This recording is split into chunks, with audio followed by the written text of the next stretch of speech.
قال اللہ تعالی فی القرآن المجید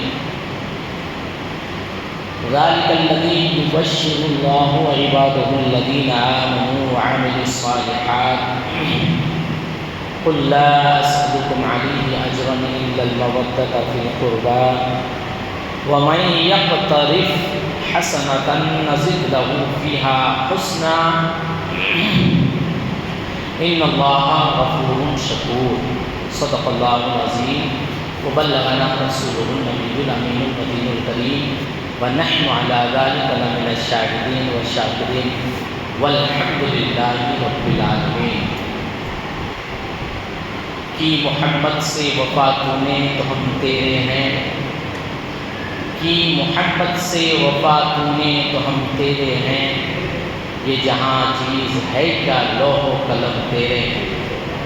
اور محمد کی محبت دین حق کی شرط اول ہے.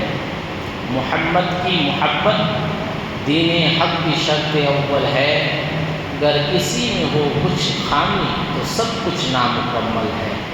اگر اسی میں کچھ خامی تو سب کچھ نامکمل ہے. حضرات گرامی، میں نے آپ حضرات کے سامنے سورہ شورى کی جس آیت کی تلاوت کی ہے، اسی آیت سے متعلق آپ حضرات کے سامنے کچھ کہہ کر برکات اور فیوز حاصل کرنے کی کوشش کروں گا. حضرات گرامی، ہم نے اور آپ نے جہاں گفتگو چھوڑی تھی، سورہ شورى کی آیت معدد جس آیت کی میں نے تلاوت کی ہے، یہ پوری آیت ہے.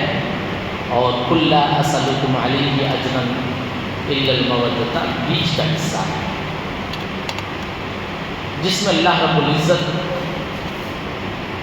اپنے پیغمبر احمد مصطفیٰ محمد مصطفیٰ ارواحنا فدا علیہ الصلاۃ والتسلیم کے ذریعے کہلوا رہا ہے کہ اے محبوب، آپ لوگوں سے کہیے کہ اس پر کچھ اجرت نہیں چاہیے، یعنی تبلیغ دین پر. ہاں، تم میرے قرابت داروں سے محبت کرو. اس آیت کے نزول کے بعد صحابہ جاننے کی کوشش کیے اور حضور سے پوچھے بھی کہ آپ کے قریب ترین لوگ کون ہیں جن کی محبت ہم پر واجب ہو گئی ہے. تو حضور نے صحابہ کے اس سوال پر ان چاروں لوگوں کا اسم گرامی بتایا، اور آپ نے بھی اس آیت کی تلاوت کی. پھر آیت تطہیر سے واضح اور صاف ہے کہ جن کی محبت ہمارے لیے امت محمدیہ کے لیے واجب ہو گئی، وہ حضرت فاطمہ زہرا ہیں، وہ حضرت علی ہیں، امام حسن ہیں اور امام حسین ہیں، اور خود حضور کی ذات ہیں. انہیں 5 لوگوں کو پنجتن کہا جاتا ہے. فارسی لفظ ہے پنجتن. پنج مطلب 5 ہوتا ہے، تن مطلب ذات، اشخاص، پرسنل ہیں. تو انہیں بھی پنجتن کہا جاتا ہے، اور اہل بیت بھی انہیں ہی کہا جاتا ہے. قرآن کی آیتوں کی تفسیر سے، بزرگان دین کے اقوال سے، مفسرین کے قول سے یہ بات واضح اور مسلم ہے کہ اہل بیت سے مراد یہ 5 لوگ ہیں، اور انہی لوگوں کی محبت امت محمدیہ کے لیے واجب کر دی گئی. محبت کریں گے. ویسے تو ہمارے دل میں یا کسی بھی انسان کے دل میں کیسے چیزوں کی محبت ہوتی ہے. کوئی کس سے محبت کرتا ہے، کوئی کس سے محبت کرتا ہے، مگر قابل مبارکباد اور قابل رشک ہے وہ سینہ جس سینے میں اہل بیت کی محبت ہے، حضور کی محبت ہے، حضور کے گھر والوں کی محبت ہے. اس لیے کہ اور محبتوں میں تو انسان کی ذاتی دلچسپی ہوتی ہے، کچھ پرسنل ریزنس ہوتے ہیں، کچھ ذاتی انٹرسٹ ہوتا ہے، مگر جب انسان اہل بیت سے محبت کرتا ہے تو اللہ کی رضا کے لیے محبت کرتا ہے. تو یہ محبت وہ ہے کہ جس محبت کے وجہ سے اللہ تعالیٰ راضی ہوتا ہے، اللہ خوش ہوتا ہے، اور ان لوگوں سے اللہ بھی محبت فرماتا ہے، اور خود رسول اللہ صلی اللہ علیہ وسلم بھی محبت فرماتے ہیں. قرآن مقدس کی جس آیت میں نے تلاوت کی ہے، اللہ تعالیٰ ارشاد فرماتا ہے یہی ہے وہ جس کی اللہ اپنے ایمان والے اور اچھے اعمال کرنے والے بندوں کو خوشخبری دیتا ہے۔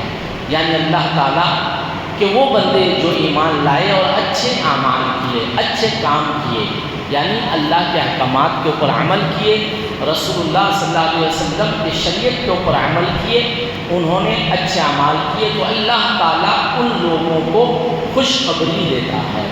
کس چیز کی خوشخبری ہے؟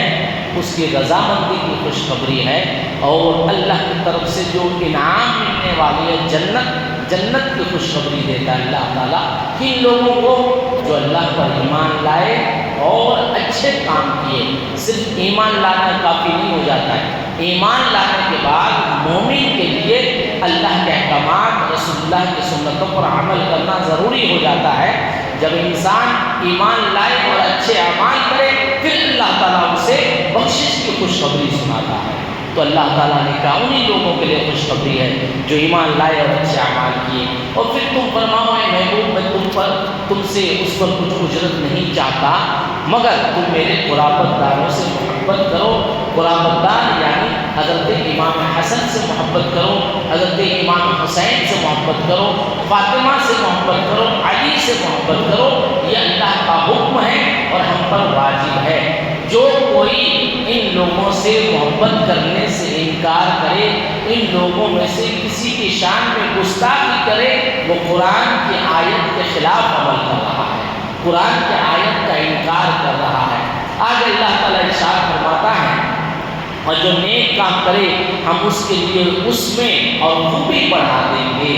یہاں پہ جو نیک کام ہے اس سے مراد کیا ہے؟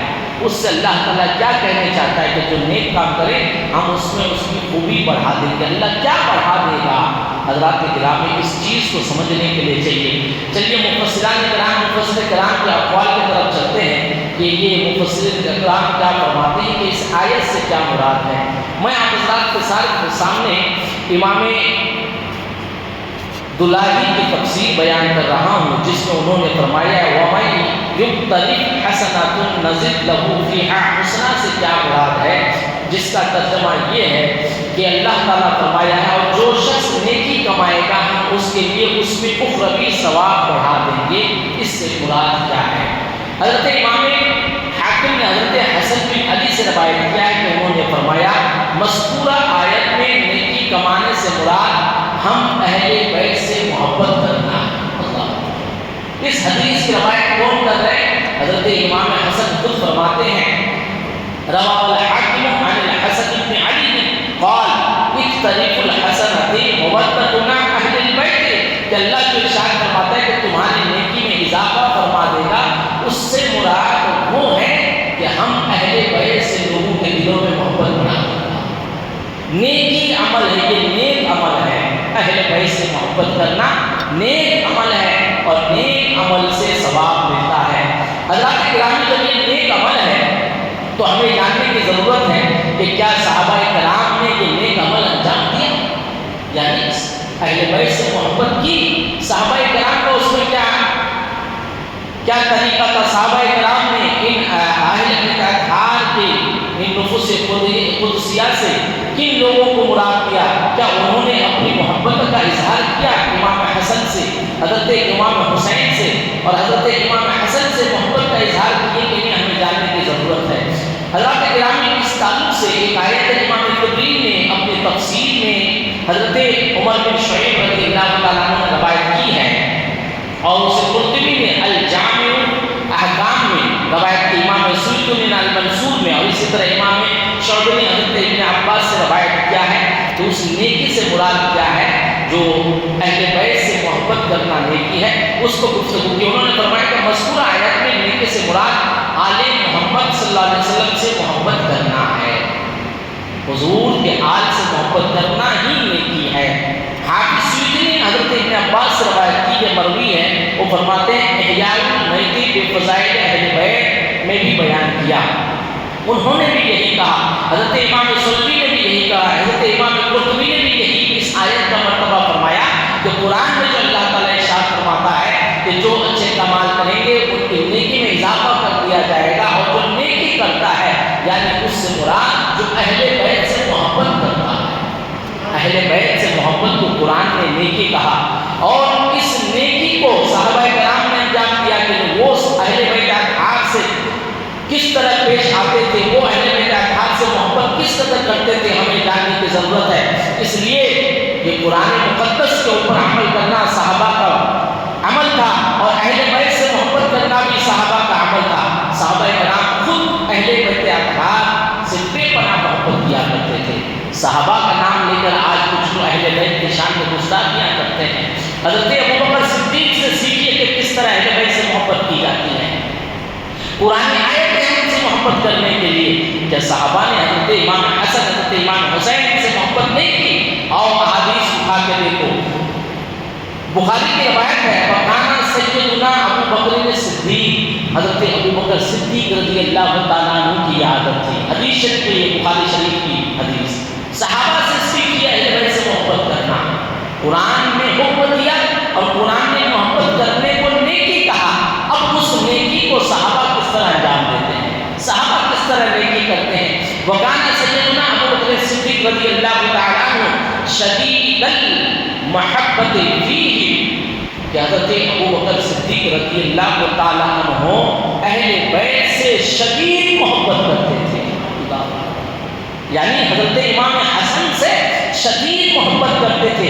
شدید کسے کہتے ہیں؟ حدیث میں لفظ شدید آیا ہے، شدید مطلب بہت زیادہ اور سب سے زیادہ جو ہوتا ہے اسی کام کو شدید کہا جاتا ہے۔ تو شدید محبت کرتے تھے کون؟ حضرت ابو بکر صدیق رضی اللہ تعالیٰ عنہ۔ حضرت امام سے شدید محبت کرتے تھے، حضرت امام حسن سے، حضرت امام حسین سے، حضرت فاطمہ زہرا سے، حضرت علی سے بے پناہ محبت کیا کرتے تھے۔ کون؟ خلیفہ اول حضرت ابو بکر صدیق رضی اللہ تعالیٰ عنہ۔ حدیث کے الفاظ آگے ہیں وَقَصِيرَ التَّعْظِيمِ لِجَنَابِهِ، اور ان لوگوں کی بہت زیادہ احترام کرتے تھے۔ اللہ اکبر۔ حضرت ابو بکر صدیق کا یہ عمل ہے، خلیفہ اول ہے، نبی کریم صلی اللہ علیہ وسلم کے بعد سب سے مرتبے والے سوئے زمین پر، وہ امام حسن سے، حضرت امام حسین، حضرت علی، حضرت فاطمہ زہرا کی اہل بیت اطہار سے کہ بے پناہ تعظیم کیا کرتے تھے۔ وَيُوَالِيهِمْ وَيُوَاسِيهِمْ، اور ان سے ہمیشہ جڑے رہتے تھے، ہمیشہ قریب رہا کرتے تھے۔ بولتے ہیں نا کہ قطع تعلق کر لیتے ہیں، بہت دنوں کے بعد ملتے ہیں، تو حضرت ابو بکر صدیق رضی اللہ تعالیٰ عنہ کی یہ عادت کریمہ تھی کہ یہ ہمیشہ اہل بیت اطہار سے جڑے رہتے تھے، ان کے قریب ہوتے تھے۔ اور اسی طرح حضرت عائشہ صدیقہ رضی اللہ تعالیٰ عنہ کی روایت ہے، وہ بھی سماعت کیجیے۔ عن عائشہ والذی نفسی بیدہ، حضرت عائشہ صدیقہ رضی اللہ تعالیٰ عنہ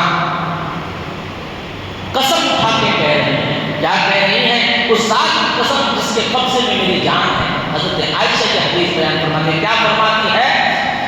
رسول اللہ صلی اللہ علیہ وسلم کے قرابت دار مجھے عربی میں سماعت کیجیے، وہ فرماتی ہیں والذی نفسی بیدہ القرابۃ رسول اللہ صلی اللہ علیہ وسلم احب الی ان اصل من قرابتی۔ حضرت عائشہ صدیقہ فرماتی ہیں اللہ کی قسم جس کے قبضے میں میری جان ہے، مجھے اپنے رشتے داروں سے زیادہ نبی کے گھر والے محبوب ہیں۔ حضرت عائشہ صدیقہ فرماتی ہیں، ام المؤمنین، حضور کی سب سے چہیتی زوجہ کریمہ، وہ فرماتی ہیں کہ اللہ کی قسم مجھے اپنے گھر والوں سے زیادہ رسول اللہ کے گھر والے محبوب ہیں۔ حضرت عائشہ اپنے گھر والوں سے زیادہ فاطمہ زہرا سے محبت کرتی ہیں، حضرت عائشہ صدیقہ اپنے گھر والوں سے زیادہ امام حسن سے محبت کرتی ہیں، حضرت امام حسین سے محبت کرتی ہیں۔ تو اہل بیت سے محبت کرنا یہ حضرت عائشہ کی سنت ہے، اور بہت زیادہ محبت کرنا یہ حضرت ابو بکر صدیق کی سنت ہے۔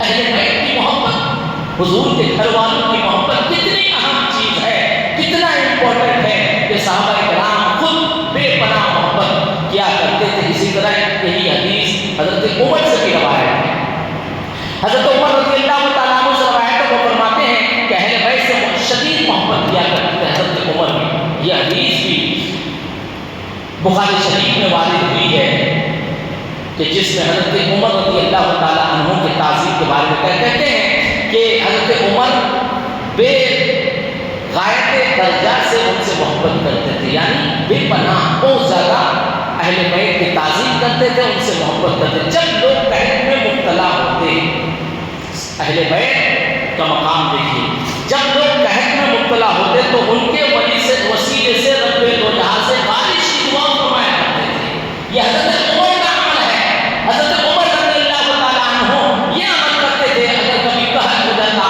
تو بارش نہیں ہوتی تو اللہ تعالیٰ سے دعا کرتے، تو اس دعا میں جو رب کی بارگاہ میں وسیلہ پیش کرتے حضرت عمر رضی اللہ تعالیٰ عنہ، تو حضرت امام حسن کا وسیلہ پیش کر کے دعا فرماتے تھے، حضرت امام حسین کا وسیلہ پیش کر کے دعا فرماتے تھے، حضرت فاطمہ زہرا کا وسیلہ پیش کر کے دعا فرماتے تھے، اور حضرت علی مرتضیٰ کا وسیلہ دے کر دعا فرمایا کرتے تھے۔ تو اہل بیت اطہار کا یہ مقام ہے، ان کے وسیلے سے اللہ تعالیٰ عمر فاروق کی دعا قبول فرمایا، اللہ تعالیٰ حضرت عمر کی دعا قبول فرماتا ہے، کس کے وسیلے سے؟ اہل بیت کے وسیلے سے۔ اور یہ دعا کون فرما رہے ہیں؟ حضرت عمر فرما رہے ہیں، جو خلیفہ دوم ہیں، صحابی رسول ہیں۔ عمر فاروق کا کیا مقام ہے؟ صحابہ کرام کے نام پر اہل بیت کی شان میں گستاخی کرنے والا، آؤ اگر تمہیں تعظیم اہل بیت سیکھنا ہے تو طریقہ فاروق اعظم کو دیکھو، تمہیں اہل بیت سے محبت کا سلیقہ آ جائے گا۔ طریقہ ابو بکر صدیق کو دیکھو، تمہیں اہل بیت سے محبت کا سلیقہ آ جائے گا۔ اور اسی کو حضرت عمر حضرت عباس بن عبد المطلب کے وسیلے سے بھی دعا کیا کرتے تھے۔ اسی حدیث میں ہے، دعا کیا کرتے اور بارگاہ الہی میں یوں عرض کرتے، اے اللہ ہم تیری بارگاہ میں اپنے نبی کو اپنا وسیلہ بناتے ہیں، حضور کو بھی وسیلہ بناتے تھے، تو تو ہم پر بارش برسا دیتا تھا۔ جب حضور کا مثال ہوتے ہیں اس کے بعد وہ کس طرح دعا میں کہتے ہیں، حضرت عمر فاروق، اللہ ہم تیری بارگاہ میں تیرے نبی کو دعا وسیلہ بنا کرتے تھے تو بارش برسا دیتا تھا، آج ہم تیری بارگاہ میں اپنے نبی کے چچا جان کو وسیلہ بناتے ہیں، حضور کے گھر والوں کو۔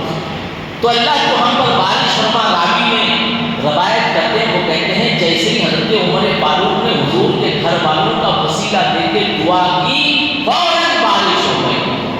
یہ حضور کے گھر والوں کا مقام ہے، ان کی محبت کتنی اہم ہے، لہذا ہم خوش نصیب ہیں اور اللہ کا شکر ہے کہ ہم صحابہ کے طریقے پہ ہیں اور اہل بیت سے محبت کرتے ہیں، لہذا اپنی دعاؤں میں اہل بیت کا وسیلہ دیا کرو، اللہ تعالیٰ تمہاری دعا قبول فرمائے گا۔ یہ عمل عمر فاروق ہے، حضرت عمر فاروق رضی اللہ تعالیٰ عنہ کا یہ عمل ہے کہ آپ ان کے وسیلے سے دعا فرمایا کرتے تھے۔ اسی طرح یہی حدیث حضرت امام عبد البر نے روایت کی اور فرماتے ہیں کہ حضرت عباس بن عبد المطلب جب بھی حضرت عمر حضرت عثمان کے پاس سے گزرتے اور دونوں سواری پر ہوتے تو حضرت عباس رضی اللہ تعالیٰ عنہ کے گزرنے تک ان کی تعظیم تک کھڑے رہتے تھے۔ اللہ صحابہ حضور کے گھر والوں کی کس طرح تعظیم کرتے تھے، اگر حضور صلی اللہ علیہ وسلم کے گھر والے کوئی وہاں سے جاتے تو اس وقت تک کھڑے رہتے جب تک ان کی سواری پوری نہیں گزر جاتی تھی۔ ان چیزوں سے کیا واضح ہوتا ہے، حضرت ابو بکر صدیق رضی اللہ تعالیٰ عنہ کے عمل سے ظاہر ہوا کہ اہل بیت کا مقام کتنا بلند و بالا ہے۔ حضرت ماں عائشہ صدیقہ رضی اللہ تعالیٰ عنہ کے عمل سے بھی ثابت ہوا کہ اہل بیت کے اطہار کا مقام و مرتبہ کتنا بلند و بالا ہے۔ حضرت عمر فاروق رضی اللہ تعالیٰ عنہ کے عمل سے بھی ثابت ہوا کہ اہل بیت کے اطہار سے محبت کس طرح بہت ضروری ہے، اور صحابہ کرام خود اہل بیت کے اطہار سے بہت زیادہ محبت کرتے تھے اور ان کی تعظیم کے لیے کھڑے رہتے تھے۔ حضرات گرامی، یہ وہ نفوس قدسیہ ہے۔ حضرت امام حسین وہ ہیں کہ جن کی محبت میں حضرت ابوبکر صدیق گم ہے، حضرت عمر فاروق گم ہے، ماں عائشہ صدیقہ رضی اللہ تعالیٰ عنہا گم ہے۔ یہ وہ ذات گرامی ہے کہ جن سے یہ ذات نفوس قدسیہ بے پناہ محبت کرتے تھے۔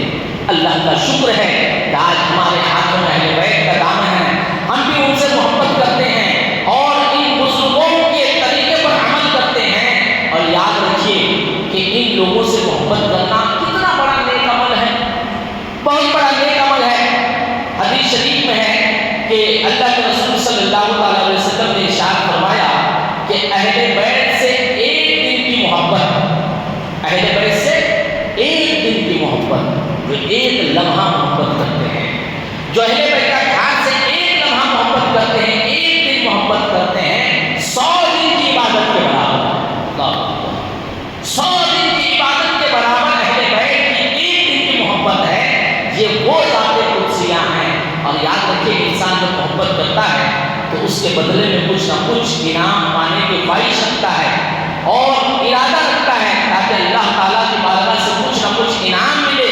ان نفوس قدسیہ سے محبت کے بدلے میں اللہ تعالیٰ کیا انعام عطا فرماتا ہے، ہمیں جاننے کی ضرورت ہے۔ آئیے جانتے ہیں حدیث کریمہ کی روشنی میں کہ ان بزرگوں یعنی اہل بیت اطہار سے محبت کا کیا بدلہ ملے گا، اللہ تعالیٰ کیا انعام عطا فرمائے گا، اور صحابہ کرام کیا اور دیگر کیا معنی ہے۔ حدیث بڑی لمبی ہے، میں تو پوری کتاب لے کے بیٹھا ہوں، سناؤں گا تو لمبی ہو جائے گی بات، مگر سمیٹ میں چاہوں گا ان لوگوں سے محبت کرنے سے کیا کیا ملتا ہے۔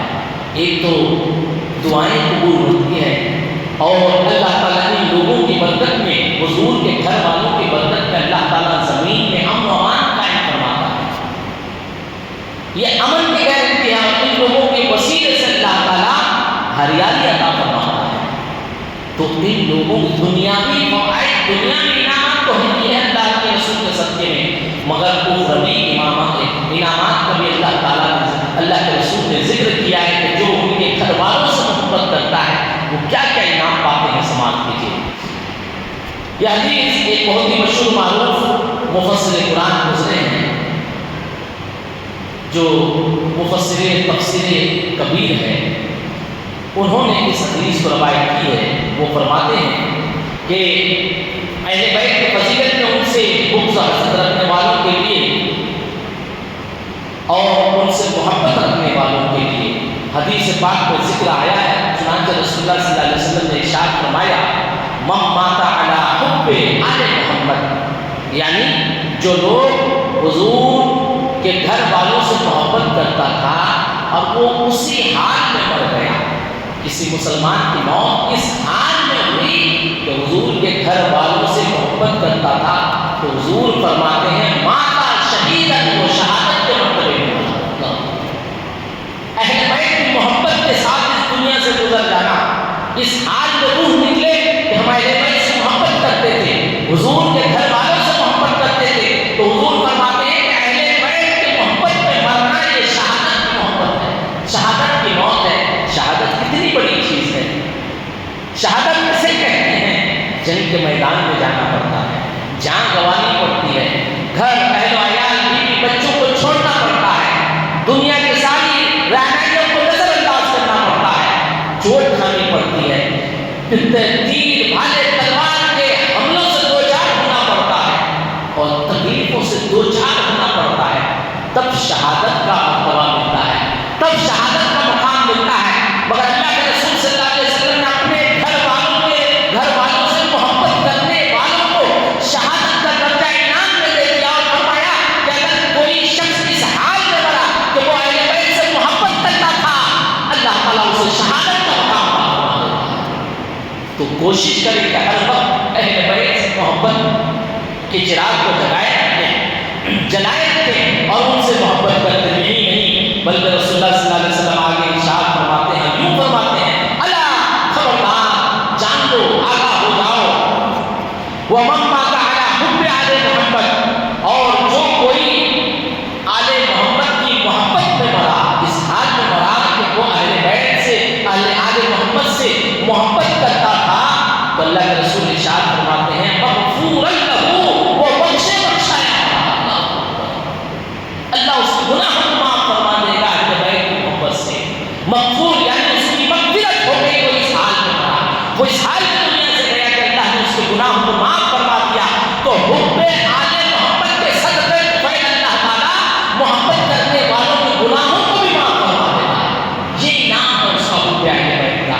آگے اللہ کے رسول صلی اللہ علیہ وسلم ارشاد فرماتے ہیں کہ الا ومن مات علی حب آل محمد، خبردار آگاہ ہو جاؤ، جان لو، سن لو کہ جو کوئی اس حال میں مرا کہ وہ آل محمد سے محبت کرتا تھا، ماتا تائباً، وہ توبہ کر کے مرا ہوتا، توبہ کیا ہوا، ہماری آپ کی خواہش ہے اور ہر دعا بھی مانتے اللہ توبہ پہ موت نصیب عطا فرما، یا اللہ موت سے پہلے سچی توبہ نصیب فرما، سچی توبہ یعنی ایسی توبہ اللہ جسے تو قبول فرما دے اور اس کے بعد اس سے کوئی گناہ نہ ہو، یہ خواہش ہوتی ہے۔ اور توبہ کا مطلب یہ کہ اللہ تعالیٰ کی بارگاہ میں جو سچے دل سے توبہ کر لیتا ہے، جسے سچی توبہ نصیب ہو جاتی ہے، تو وہ گناہوں سے ایسا پاک ہو جاتا ہے جیسا کہ ابھی ابھی ماں کے پیٹ سے جنم لیا، اور اسی کی خواہش ہوتی ہے۔ ہمارا خواہش کرتے رہتے ہیں اللہ تو ہمیں سچی توبہ نصیب عطا فرما، تو دعائیں بھی ہماری زبان پہ رہے، خواہش بھی رہے کہ اللہ تو مجھے سچی توبہ نصیب فرما، مگر اس توبے کو پانے کے لیے اگر چاہتے ہو کوئی ذریعہ اور وسیلہ چاہتے ہو تو حب آل محمد کو وسیلہ بناؤ، اللہ تعالیٰ تمہیں سچی توبہ نصیب فرمائے گا۔ ان کے نبی کے گھر والوں سے محبت کو وسیلہ بناؤ تو اللہ تعالیٰ اس کے وجہ سے تمہیں سچی توبہ نصیب فرمائے گا۔ تو آل محمد سے محبت کا انعام اللہ تعالیٰ یہ دیتا ہے کہ بخش دیتا ہے گناہوں کو۔ نعرے تکبیر، نعرے رسالت، نعرے حیدری، سادات کرام حضرت سید شاہ حسین اشرف، نعرے تکبیر، نعرے رسالت۔ سبحان اللہ، ماشاء اللہ، ہمارے آپ کی خوش نصیبی ہے کہ جن ذات گرامیوں کی محبت کا ذکر کر رہے ہیں وہ ہمارے درمیان تشریف رکھتے ہیں۔ اللہ تعالیٰ کی بارگاہ میں اسی ذات کو وسیلہ بناتے ہیں، اللہ تعالیٰ ہمارے حاضر ہونے کو قبول فرمائے۔ حضرات گرامی، تو آل محمد کے صدقے اللہ تعالیٰ سچی توبہ نصیب کرتا ہے اور توبہ کو قبول فرماتا ہے۔ لہذا حضور کے گھر والوں سے محبت کریں اور انعام پائیں۔ اور آگے اللہ تعالیٰ ارشاد فرماتا ہے، اللہ کے رسول صلی اللہ علیہ وسلم ارشاد فرماتے ہیں، الا و من مات علی حب آل محمد، اور خبردار آگاہ ہو جاؤ، سن لو کہ جو کوئی اس حال میں مرا کہ وہ اہل بیت سے محبت کرتا تھا، ماتا مومنا متکمل الایمان، وہ گویا اس عالم میں مرا کہ اللہ نے اس کو ایمان کو مکمل فرما دیا۔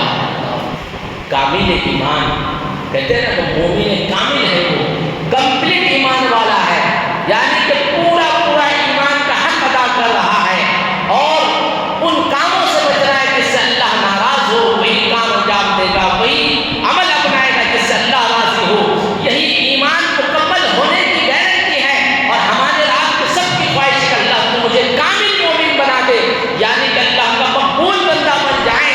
تو اللہ کے رسول صلی اللہ علیہ وسلم نے ارشاد فرمایا، جو کوئی اس حال میں دنیا سے گیا کہ وہ اہل بیت سے محبت کرتا تھا، اللہ تعالیٰ آل محمد کی محبت کے وسیلے سے اس کا ایمان مکمل فرما دیتا۔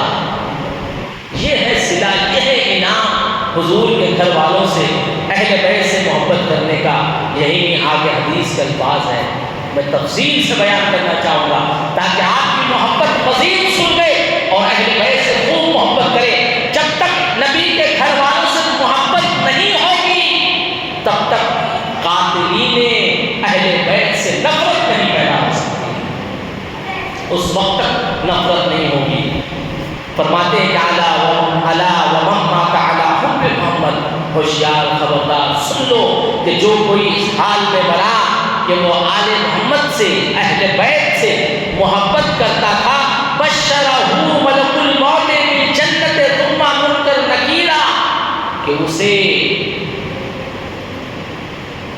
ملک الموت جنت کی بشارت دیتا ہے اور منکر نکیر بھی جنت کی بشارت دیتا ہے۔ اب تک تو یہ انعامات تھے، شہادت کا مرتبہ دنیا میں، توبہ کا مقام، توبہ نصیب دنیا میں، مغفرت ہو جائے مرتے وقت، مگر دیکھیں یہ جو انعام ہے یہ بعد موت کا انعام ہے۔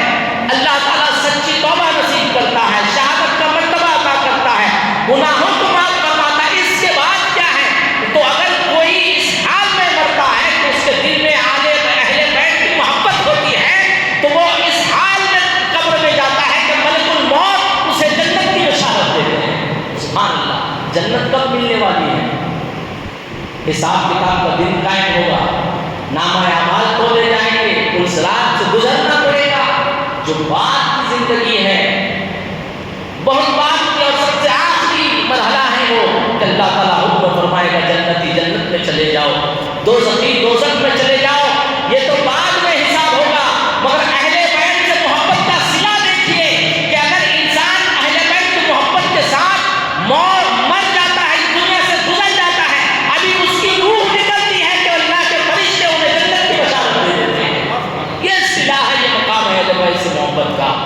اسی طرح آگے فرماتے ہیں وَمَن مَاتَ عَلَى حُبِّ آلِ محمد يَزِفُ إِلَى الْجَنَّةِ كَمَا يَزِفُ الْعُرُوسُ إِلَى بَيْتِ زَوْجِهَا۔ اللہ اکبر، آگاہ ہو جاؤ، جو اہل بیت کی محبت میں مرا اس کو ایسی عزت کے ساتھ جنت میں لے جائے گا جیسے دلہن کو اس کے شوہر کے گھر لے جایا جاتا ہے۔ ہمارا بہویں لاتے ہیں، جو باپ ہے بہو لاتے ہیں، جو شوہر ہے اپنی بیوی کو لے آتے ہیں، تو دلہن کا کس طرح پہلے دن ناز و نخرا اور پیار محبت کس طرح پلکوں میں آدر کے ساتھ پیار کے ساتھ گھر میں داخل فرماتے ہیں۔ اللہ کے رسول صلی اللہ علیہ وسلم نے ارشاد فرمایا جس کسی کے دل میں اہل بیت کی محبت ہوگی وہ صرف جنت میں جانے کی بشارت ہی نہیں بلکہ اللہ تعالیٰ اپنے فرشتوں کے ذریعے اسے جنت میں ایسے داخل فرمائے گا جیسے کہ نئی نئی دلہن کو گھر میں داخل کیا جاتا ہے۔ کتنا بڑا انعام ہے یہ انعام، آپ دیکھیے اہل بیت سے محبت کرنے کا اللہ کی طرف سے کیا کیا انعام ہے کہ جو لوگ اہل بیت سے محبت کرتے ہیں۔ یہی نہیں، اب تو بھائی جب جنت کی بشارت ہو گئی اور جنت میں لے جایا کیسے جائے گا اس کا ذکر ہو گیا، مگر مرنے کے بعد فوراً کیا راحت ملنے والی ہے، کب میں کیا فیسلٹی ملنے والی ہے، کیا انعام ملنے والا ہے اہل بیت کی محبت میں۔ حضور صلی اللہ علیہ وسلم ارشاد فرماتے ہیں الا ومن مات علی حب آل محمد فتح له فی قبرہ بابان الی الجنۃ۔ ابھی تک وہ جنت نہیں گیا کیونکہ جنت بعد میں ملنے والی ہے، مگر وہ شخص جو اس حال میں مرتا ہے کہ وہ اہل بیت سے محبت کرتا تھا تو وہ جب قبر میں پہنچتا ہے تو قبر میں ہی جنت کی کھڑکیاں ہوا کے لیے کھول دی جاتی ہیں۔ ابھی تک جنت کی مقام ملا نہیں، مگر کیا انعام ہے کہ ابھی مر کے ابھی قبر میں ہی گیا ہے۔ جو اہل بیت سے محبت کرتا ہے قبر میں ہی ہے مگر جنت کی ہوا پا رہے ہیں، یہ انعام ہے اہل بیت سے محبت کا۔ چنانچہ آگے ارشاد فرماتے ہیں الا ومن مات علی حب آل محمد جعل اللہ قبرہ مزار الملائکۃ الرحمہ۔ اللہ اکبر، کیا کیا انعام ہے۔ ہم خوش نصیب ہے کہ ہمارے ہاتھوں میں مخدوم اشرف جہانگیر سمنانی کے شہزاد کا دامن ہے، ان کی زیارت کا شرف حاصل کرتے ہیں، ان کے ساتھ بیٹھتے ہیں۔ آگے اللہ کے رسول ارشاد فرماتے ہیں جو کوئی اس حال میں مرا کہ وہ اہل بیت سے محبت کرتا تھا تو اللہ تعالیٰ اس کے قبر کو فرشتوں کے لیے زیارت گاہ بنا دیتا ہے۔ فرشتوں کے لیے جہاں پہ اللہ اس کے رسول کے گھر والوں کا ذکر ہوتا ہے، ذکر سننے والوں کے ساتھ فرشتے موجود ہوتے ہیں، اور جو اس حال میں مرتا ہے کہ اہل بیت سے محبت کرتا تھا تو اس مرنے والے کے قبر کی زیارت کے لیے فرشتے آیا کرتے ہیں۔ کیا انعام ہے ذکر اہل بیت کا اور کیا انعام ہے محبت اہل بیت کا۔ آگے ارشاد فرماتے ہیں حضور صلی اللہ علیہ وسلم الا ومن مات علی حب آل محمد مات علی اہل السنۃ والجماعہ۔ اور خبردار ہوشیار سن لو کہ جو کوئی اس حال میں مرا کہ وہ اہل بیت سے محبت کرتا تھا وہ اسی حال میں مرا کہ وہ اہل سنت کے طریقے میں مرا۔ اہل سنت والجماعت ہمارا اہل سنت والجماعت کسے کہتے ہیں؟ جو حضور کی سنت، اہل سنت سے مراد حضور کی سنت کے اوپر عمل کرنے والا، وہ جماعت سے مراد صحابہ کی سنت پر عمل، جو سنت رسول اور صحابہ کے طریقے پر عمل کرے اسی جماعت کو اہل سنت والجماعت کہتے ہیں، اور اسی جماعت میں چلنے والوں کو سنی کہا جاتا ہے۔ تو اہل سنت والجماعت کا مسلک و مذہب یہ ہے کہ اہل سنت والجماعت یعنی صحابہ بھی اہل بیت سے محبت کرتے ہیں، رسول اللہ بھی محبت اہل بیت کرتے ہیں، تو اہل بیت سے محبت کرنا صحابہ کا طریقہ ہے اور صحابہ کے طریقے پہ چلنا ہی اہل سنت والجماعت ہے۔ یہی تو ہے اہل سنت والجماعت۔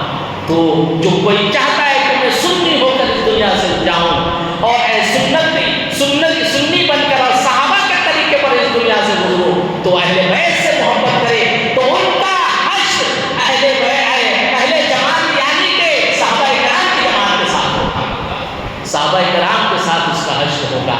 صحابہ کرام نے اہل بیت سے محبت کی ہے۔ اسی طرح اسی حدیث میں وہ بھی مذکور ہے کہ جو لوگ اہل بیت سے بغض کرتے ہیں، حسد کرتے ہیں، انہیں تکلیف پہنچاتے ہیں، ان کے لیے وعیدوں کا بھی ذکر ہوا ہے، اور ان وعیدوں کا جو سب سے اصل حقدار ہے، ان سزاؤں کا جو سب سے زیادہ حقدار ہے، تاریخ اسلام سے یزید سے بڑھ کر کسی کا نام نظر نہیں۔ یزید نے صرف عداوت نہیں کی، یزید نے صرف بغض نہیں کیا، یزید نے اہل بیت سے صرف حسد نہیں کیا، یزید نے اہل بیت کو صرف تکلیف نہیں پہنچایا، بلکہ رسول اللہ صلی اللہ علیہ وسلم کی روح کو تکلیف پہنچایا۔ ان نفوس قدسیہ سے محبت کرنے کو قرآن نیکی کہتا ہے، اہل بیت سے محبت کرنے کو قرآن نیکی کہتا ہے۔ میں نے سورہ شورى کی آیت کا حضرات کے سامنے اس کی تلاوت کی ہے۔ تو جن سے محبت کرنا، جس سے محبت کرنا عمل نیکی ہے، ان کو تکلیف پہنچانا اللہ کو کتنا ناگوار ہے، کتنی سخت تکلیف کی بات ہے۔ حضرت انس رضی اللہ تعالیٰ عنہ سے روایت ہے، حضور فخر کائنات سید الانس والجان صلی اللہ علیہ وسلم نے ارشاد فرمایا، الا ومما تعالی بغض آل محمد۔ اب وہ لوگ جو اس حال میں دنیا سے جاتا ہے کہ حضور کے گھر والوں سے بغض رکھتا ہے، حسد رکھتا ہے، ان کی توہین کرتا ہے، ان کی عزت نہیں کرتا ہے، اہل بیت سے محبت نہیں کرتا ہے، ان سے انسیت نہیں رکھتا ہے، ان لوگوں کا ذکر ہے کہ ان کا کیا حشر ہوگا۔ اہل بیت کے غلاموں کا انعام تو آپ نے سنا، مگر جو اہل بیت سے بغض رکھتا ہے ان کا حشر سنیے، اور بچیے اس عمل سے، اپنے بچوں کے دل میں صحابہ کی محبتوں کو بھی بنا دیجیے، اور اہل بیت کے اطہار کے عشق میں بھی بچوں کو مشغول کیجیے، دونوں ضروری ہے۔ فرماتے ہیں الا ومما تعالی بغض آل محمد جاء یوم القیامت مکتوبا بین عینیہ عائس من رحمت اللہ۔ آگاہ ہو جاؤ، جو لوگ اس حال میں مرا کہ اہل بیت کے بغض و دشمنی میں تھا، وہ قیامت کے دن اس حال میں آئے گا کہ اس کی دونوں آنکھوں کے درمیان لکھا ہوگا اللہ کی رحمت سے نا امید۔ اللہ یعنی اللہ کی رحمت نہیں ملنے پر۔ اللہ کی رحمتوں میں سے سب سے بڑی رحمت کیا ہے؟ سب سے بڑی رحمت بخشش ہے بعد موت کے بعد جو اللہ کی طرف سے سب سے بڑی رحمت نعمت ملنے والی ہے، رحمت ملنے والی ہے، وہ کیا ہے؟ بخشش ہے۔ اور بخشش کے لیے جو ساسلے بخشش ہے وہ حضور صلی اللہ علیہ وسلم کی شفاعت ہے۔ حضور کی شفاعت جامع رحمت ہے، اس لیے کہ حضور خود اصل رحمت ہے۔ اللہ کی رحمت سے محروم کون رہے گا؟ جو حضور کے گھر والوں کے بغض میں رہا ہوگا۔ تو حضور کے گھر والوں سے نفرت کرنا، ان کی توہین کرنا، ان سے بغض رکھنا، ان سے حسد کرنا، یہ رسول اللہ صلی اللہ علیہ وسلم کی رحمت سے محرومی کی علامت ہے۔ بدبخت ہے وہ جو رسول اللہ صلی اللہ علیہ وسلم کی رحمت سے محروم رہا، دنیا میں بھی محروم رہا، آخرت میں بھی محروم رہا۔ آگے رسول اللہ صلی اللہ علیہ وسلم ارشاد فرماتے ہیں وَمَن مَاتَ عَلَىٰ بُغْضِ آلِ مُحَمَّدٍ مَاتَ كَافِرًا۔ اللہ اکبر، کتنی بڑی دولت ہے حب اہل بیت، کتنی بڑی دولت ہے، کتنی بڑی چیز ہے اہل بیت سے محبت کرنا۔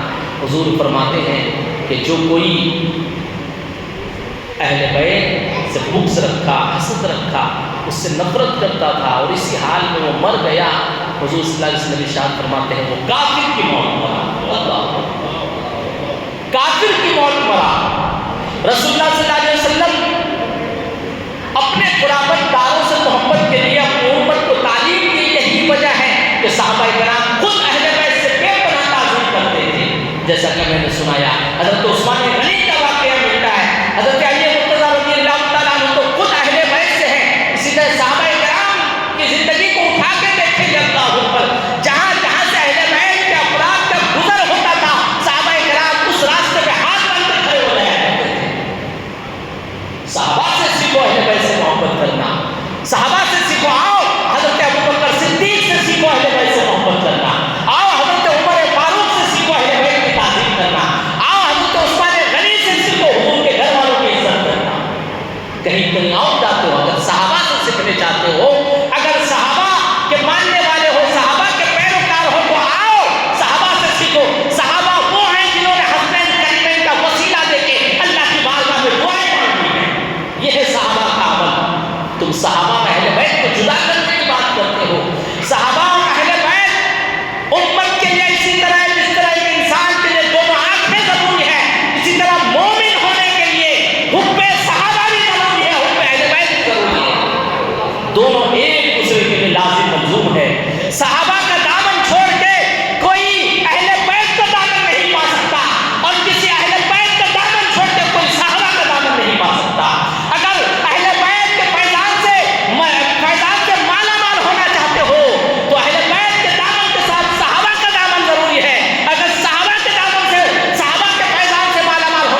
اتنی بڑی بدبختی ہے یزید کے لیے، انہوں نے صرف بغض حسد ہی نہیں بلکہ حضور کے لختے جگر کو ان کے ماں اہل و عیال کے ساتھ بھوکا پیاسا کربلا کے سرزمین پہ اللہ کے رسول صلی اللہ علیہ وسلم آگے ارشاد فرماتے ہیں الا ومن مات علی بغض آل محمد، اور خبردار سن لو جو کوئی اس حال میں مرا کہ اہل بیت سے وہ بغض رکھتا تھا، لم یشم رائحۃ الجنت، کہ وہ جنت کی خوشبو سے محروم ہو گیا، اللہ جنت کی خوشبو تک نہیں ملے گی اسے۔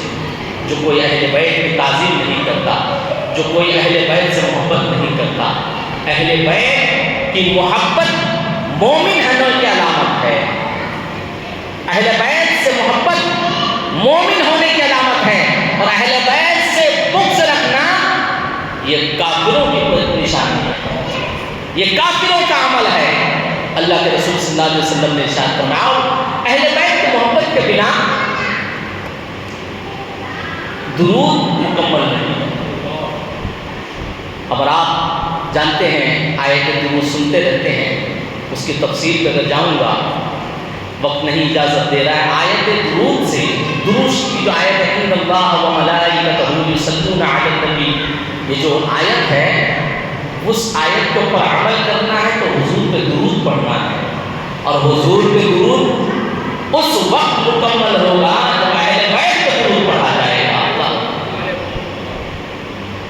اور یہ مسئلہ بھی ہے کہ اگر کوئی نماز میں درود ابراہیم نہ پڑھے تو نماز نہیں ہوگی، اور درود ابراہیم ہے کیا؟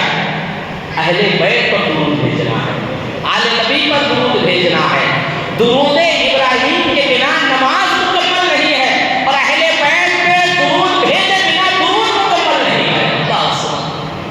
تو اگر تمہیں درود مکمل کرنا ہے تو اہل بیت پہ درود بھیجا کرو، تمہیں نماز مکمل کرنا ہے تو اہل بیت پہ درود بھیجا کرو، اور ایمان مکمل کرنا ہے تو اہل بیت سے محبت کیا کرو۔ اللہ سبحانہ دونوں کی جو تکمیل ہے، تکمیل درود بھی ذکر اہل بیت سے ہے، اور تکمیل ایمان حب اہل بیت سے ہے۔ ایمان مکمل ہوتا ہے اہل بیت کی محبت سے۔ حضرات گرامی، یہ حدیث شریف بڑی ہے اور وقت نے اجازت دے رہا ہے، میرے خیال سے آپ حضرات بول رہے ہوں گے وقت زیادہ ہو گیا ہے، انشاءاللہ پھر کسی موقع سے اگر خیال آیا تو درود شریف کی وہ حدیثیں جس میں نبی کریم صلی اللہ علیہ وسلم سے صحابہ نے پوچھا یا رسول اللہ، اچھا درود چلیے 5 منٹ لوں گا معذرت کے ساتھ، بات چل رہی ہے۔ حضور پر درود ہم پڑھتے ہیں کیا؟ اللہم صلی علی محمد وعلی آل محمد۔ ہمارا درود تو یہ ہے، چونکہ اللہ فرماتا ہے کہ اللہ بھی درود پڑھتا ہے، فرشتے بھی درود بھیجتے ہیں، تو درود کیا ہے؟ اللہ تو رحمت نازل فرما۔ ہم جو درود پڑھتے ہیں اس کا مطلب ہے دعا کرتے ہیں اللہ سے کہ تو رحمت اور سلامتی نازل فرما، کس پر؟ تیرے پیغمبر رحمت للعالمین پر۔ یہ ہم اللہ سے دعا کرتے ہیں تو یہ ہمارا درود ہے، یہ ہمارا درود ہے۔ جب اللہ سے دعا کرتے ہیں کہ ان کے حبیب حضرت محمد رسول اللہ صلی اللہ علیہ وسلم پر رحمت نازل کرے اور ان کے درجات بلندی کے لیے جو دعا کرتے ہیں یہی درود ہے، یہی سلام ہے۔ ہم دعا کرتے ہیں اللہ سے، مگر اللہ کس سے دعا کرے؟ اللہ کس سے دعا کرے؟ اللہ کا درود کون سا ہے؟ وہ کون سا الفاظ ہے، وہ کون سا سینٹنس ہے جو اللہ پڑھتا ہے؟ تو مفسرین فرماتے ہیں کہ بندوں کا درود یہ ہے کہ ہم اللہ سے دعا کریں حضور کے مراتب میں بلندی کے لیے۔ اللہ کا درود یہ ہے کہ اللہ تعالیٰ اپنے پیغمبر کا ذکر فرماتا ہے، یہ اللہ کا درود ہے کہ وہ اپنے حبیب سے محبت فرماتا ہے، اس کا ذکر فرماتا ہے، اللہ کا درود ہے۔ اللہ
یہ درود کے 3 حصے ہیں، یہ درود کی حقیقت ہے۔